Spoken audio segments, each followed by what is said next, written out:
दोस्तों अगर फ्रेशर या स्टूडेंट हो ना, ये वीडियो ज़रूर देखना, क्योंकि आज जो मैं आपको बताने वाला हूँ एक फ्रेशर और स्टूडेंट को साइट पे जाने से पहले ज़रूर पता होना चाहिए। जब मैंने अपना करियर स्टार्ट किया, मैंने as a site engineer career start किया और उस दौरान कंक्रीटिंग का वर्क तो काफ़ी ज़्यादा रहा। कंक्रीटिंग के वर्क में एज ए सिविल इंजीनियर हम मेरे क्या ड्यूटी होती थी, क्या क्या चीज़ें मेरे को चेक करनी पड़ती थी कंक्रीटिंग के पहले, मतलब माल कंक्रीट, समझ रहे हो क्या बोल रहा हूँ मैं। कंक्रीट जो होता है, पहले कंक्रीट पढ़ने से, कंक्रीट जब पढ़ रहे हैं और उसके बाद क्या रिस्पॉन्सिबिलिटी रहती थी एज ए सिविल इंजीनियर मेरी, वो आज इस वीडियो में मैं बताने वाला हूँ।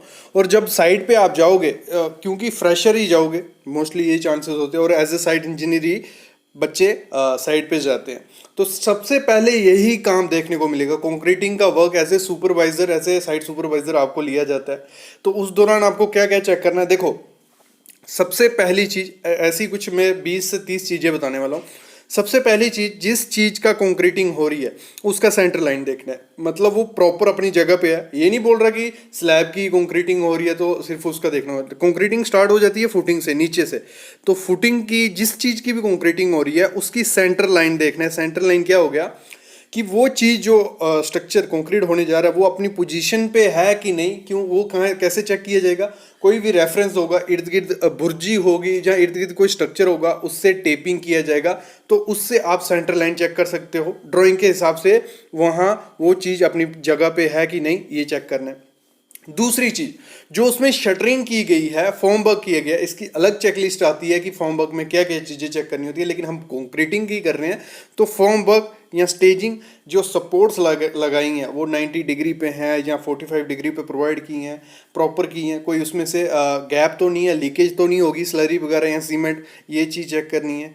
फिर देखना है कि वो पहले का कंक्रीट तो नहीं हुआ है, वहाँ पे कंस्ट्रक्शन जॉइंट होते हैं, मतलब आपकी एक लंबी राफ्ट है, उसको 1.5 मीटर आज बढ़ दी है, कल कंक्रीट खत्म हो गया था या नाइट हो गई थी या कुछ भी रीजन के कारण उसको रोक दिया था, तो आज जब वहाँ से कंक्रीट जो शुरू हो रहा है, वो जो कंस्ट्रक्शन जॉइंट है वो जो ड्राइंग के लोकेशन के हिसाब से है। फिर उसमें जो बाइंडिंग एजेंट डालना है, केमिकल डालना है, निट्टो बॉन्ड हो गया या जो भी है, सिक्का का आता है, तो वो डाल के फिर कंक्रीटिंग करनी है। ये चीज़ें चेक करनी होती है। कंक्रीट से पहले वाली चीज़ें मैं बता रहा हूँ आपको, ठीक है। ये चीज़ें चेक हो गई। और दूसरी देखना है, जो स्टील होता है हमारा इन्फोर्समेंट है, उसका जो ड्राइंग पे डाया मेंशन किया था कि इतने डाया की आपको डालना है, 8 mm का रिंग रहेगा और जो सरिया रहेगा वो 10 mm का, 12 mm का, 16 mm का, वो ड्राइंग पे मेंशन होता है। वैसे है कि नहीं। जो स्पेसिंग है वो प्रॉपर स्पेसिंग प्रोवाइड की है, 100 mm की स्पेसिंग दी थी या 150 mm की, वो स्पेसिंग ड्राइंग के हिसाब से है कि नहीं। फिर अगली चीज़, जो कवर ब्लॉक प्रोवाइड करते हैं, मतलब हमारी फुटिंग है उसके नीचे रहेगा, कॉलम आ रहा है उसके साइड पे रहेगा, जो कवर ब्लॉक है वो कितने साइज़ का मेंशन किया है, पीवीसी का मेंशन किया है कि कंक्रीट का मेंशन किया है, वो चीज़ चेक करनी है।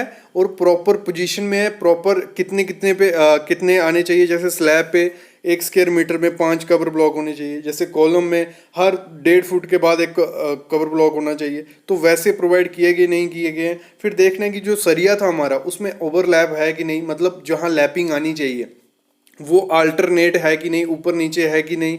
और 50D के हिसाब से या 60D के हिसाब से जैसे मेंशन है ड्राइंग पे, वैसे ओवरलैपिंग की है कि नहीं की है। अगर ओवरलैपिंग नहीं है तो कपलर का है कि जो कपलर है वो कपलर प्रोवाइड किया है कि नहीं किया है, वो ड्राइंग के हिसाब से हमें देख लेना है।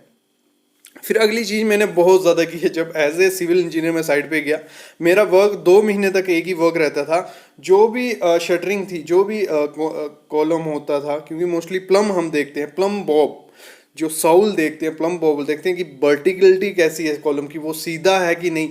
ये काम मैंने 2 महीने तक साइट पे किया।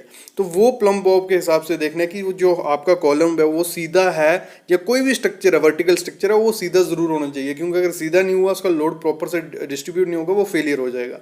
तो उसमें टॉलरेंस नहीं होती, 2-3 mm की भी टॉलरेंस नहीं एक्सेप्टेबल की जाती है। तो प्लम बॉब से वो चेक करना होता है वो है कि नहीं।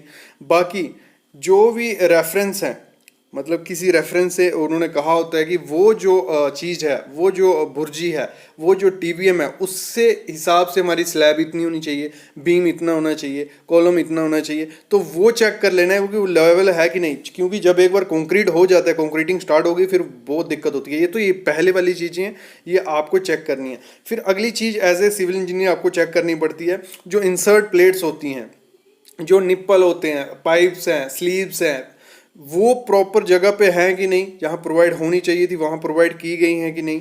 अगली चीज़ जो नौवीं चीज़ चेक करनी होती है, जो वाटर स्टॉपर्स होते हैं, मतलब इस पे वीडियो है हमारे चैनल पे, और जो भी मैं बोल रहा हूँ यहाँ पे, जितनी चीज़ें मैं बोल रहा हूँ इन पे सब चीज़ों पे वीडियो है अपनी अलग अलग।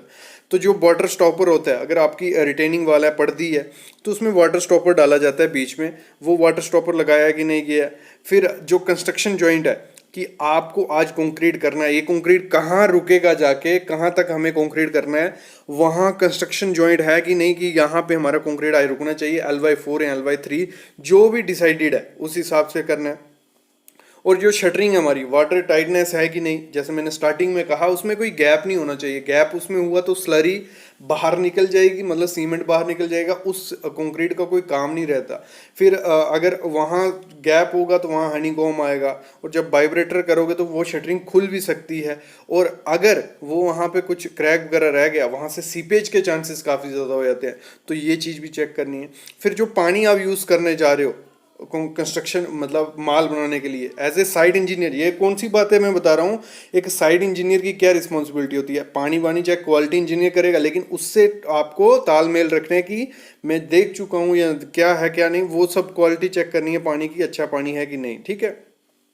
फिर अगली चीज़, जो भी मटेरियल यूज़ किया जाने वाला है कंक्रीट में, वो प्रॉपर है कि नहीं, ये चेकिंग सब हो गई। बाकी देखना है आपको, क्योंकि बाकी तो क्वालिटी इंजीनियर का काम रहेगा कि मटेरियल सही जा रहा है कि नहीं। इतना हो गया, ये 15 चीज़ें हो गई जो आपको कंक्रीट से पहले चेक करनी है। अब जब कंक्रीट होने लग पड़ता है, कंक्रीट चल रहा है, तो उस दौरान क्या चेक करना है, उस दौरान चेक करना है आपको water cement ratio, most important चीज़ वाटर सीमेंट। जितना हमें जो मिक्स डिज़ाइन है, M20 का माल बन रहा है, M25 का, M30 का, किसी का भी कंक्रीट बन रहा है, उसमें जो पानी डलना था, जितना पानी आना चाहिए था, 0.55 रेशियो आनी चाहिए थी, जहाँ 120 से 130 लीटर आना चाहिए था, जो भी मेंशन है आपके डिज़ाइन पे, वो प्रॉपर डल रहा है कि नहीं डल रहा है। और सीमेंट 6 बैग या 7 बैग जो भी मेंशन है, 400 kg या 430 kg, वो डल रहा है कि नहीं डल रहा है। क्योंकि अगर थोड़ी भी प्रोपोर्शन ऊपर नीचे होती है, अगर पानी में बोलता हूँ 1% भी ऊपर हो जाए ना, 0.1%, तो उससे 4 से 6% स्ट्रेंथ रिड्यूस हो जाती है। तो ये चीज़ ध्यान रखनी है हमेशा। अगली चीज़ आपको जो चेक करना है, जो मोटार बनाई जा रही है, मतलब कंक्रीट बनाया जा रहा है, वो फ्रेश है कि नहीं, मतलब उसको 30 मिनट के अंदर हमें कंज्यूम करना होता है, क्योंकि इनिशियल सेटिंग टाइम हमारा होता है 30 मिनट, और फाइनल सेटिंग टाइम होता है 10 घंटे या 600 मिनट। तो उस दौरान 30 मिनट से पहले हमारा कंक्रीट यूज होना चाहिए। ये as a civil engineer check करना है। अगला चीज चेक करते हैं स्लम्प टेस्ट। जो कंक्रीट आ रहा है हमारा, वो उसका प्रॉपर स्लम्प है, उधर से ही हमें वाटर रेशियो भी पता चल जाएगी, उसकी कंसिस्टेंसी भी पता चल जाएगी, वर्कबिलिटी भी पता चल जाएगी कि वो कंक्रीट कितना अच्छा है, काम करने लायक है। वो चीज़ें हम स्लम्प टेस्ट के हिसाब से कर सकते हैं। स्लम्प टेस्ट पे एक बहुत अच्छी प्यारी वीडियो बनाई हुई है हमने, वो देख सकते हो। फिर जो आपको वाइब्रेटर यूज़ करने हैं, क्योंकि कंक्रीटिंग यहाँ हो रही है, वहाँ वाइब्रेटर ज़रूरी है। एक तो इलेक्ट्रिक वाइब्रेटर, दूसरा डीजल या पेट्रोल वाला, कि अगर बिजली बंद हो जाए तो वो कंटिन्यू रहे, क्योंकि कंक्रीट अगर हो रहा है तो वो तो चलता रहेगा। तो उसमें आपको चेक करना है कि 40 mm की नीडल या 60 mm की नीडल वहाँ अवेलेबल है कि नहीं, क्योंकि हर स्ट्रक्चर के लिए अलग अलग टाइप की नीडल जरूर होती है। नीडल क्या होगी, वाइब्रेशन के लिए हम यूज़ करते हैं, जो डालते हैं, वो 40 mm भी वाली चाहिए और 60 mm वाली भी वहाँ चाहिए। और देखने जो मटेरियल है वो 1.5 मीटर दूर से तो नहीं फेंक रहे, उसका सेग्रीगेशन नहीं होना चाहिए। मतलब अगर 1.5 मीटर दूर से आप कंक्रीट करोगे, फेंकोगे, शूट यूज़ नहीं करोगे, तो कंक्रीट जो होता है वो फैल जाता है, उसके एग्रीगेट अलग हो जाएगी, वो कंक्रीट की कोई स्ट्रेंथ नहीं रहती। ठीक है, ये चीज़ भी आपको चेक करना है। जो टेम्परेरी वहाँ पे कुछ क्या होता है, कुछ चीज़ें टेम्परेरी यूज़ की होती हैं कंक्रीटिंग के दौरान, ईंट रख दी होती है, सरिये टाइज किए होते हैं, स्पेसर डाले होते हैं, तो वो जो चीज़ें हैं वो जब कंक्रीटिंग हो रही होती है वो तब निकालने होते हैं। स्टॉपर्स होते हैं, कटआउट्स होते हैं, डंडे घुसाए होते हैं ऐसे ही कि यहाँ हमें कटआउट रखना है वगैरह, तो वो चीज़ें कंक्रीटिंग के दौरान निकल जानी चाहिए। वो भी एज ए साइट इंजीनियर आपकी रिस्पॉन्सिबिलिटी होती है, आपको साइट सुपरवाइजर को कहना है कि ये चीज़ें करवा दे। फिर आपको चेक करना है कि जो आपने पहले हमने शटरिंग चेक कर ली थी, लेकिन कंक्रीटिंग के दौरान आपको क्या चेक करना है कि वो शटरिंग जो है वो अपनी जगह पे है, कि डिस्प्लेस तो नहीं हुई, सेटलमेंट तो हुई। क्योंकि नीचे आपको देखना है कि कहीं बैठी नहीं हो, क्योंकि अगर बैठी है तो आप कंक्रीट रुकवा सकते हो, उसकी सेटिंग कर सकते हो। लेकिन जब एक बार शटरिंग थोड़ी भी सेटलमेंट हुई या डिस्प्लेस हुई तो गिरने के चांसेस काफ़ी ज़्यादा हो जाते हैं। ये चीज़ भी आपको ध्यान करनी है। फिर आपका दूसरा काम होता है, जो क्यूब्स होते हैं उनको आइडेंटिफिकेशन नंबर देना होता है, मतलब क्योंकि ऐसे क्वालिटी इंजीनियर चेक करना होता है क्वालिटी इंजीनियर को ही, लेकिन साइड पे आपको क्यूब जो होते हैं उनको भरवाना और उन पे नाम वगैरह जो भी ऊपर आता है, आज M20 कंक्रीट था इस लोकेशन में यूज़ किया, ये सब चीज़ें उस पर डेट वगैरह लिखनी होती हैं। वो चीज़ें चेक करनी है कि आपको मतलब कितने नंबर ऑफ क्यूब भरने हैं, ये चीज़ें भी आपको देखनी होती है।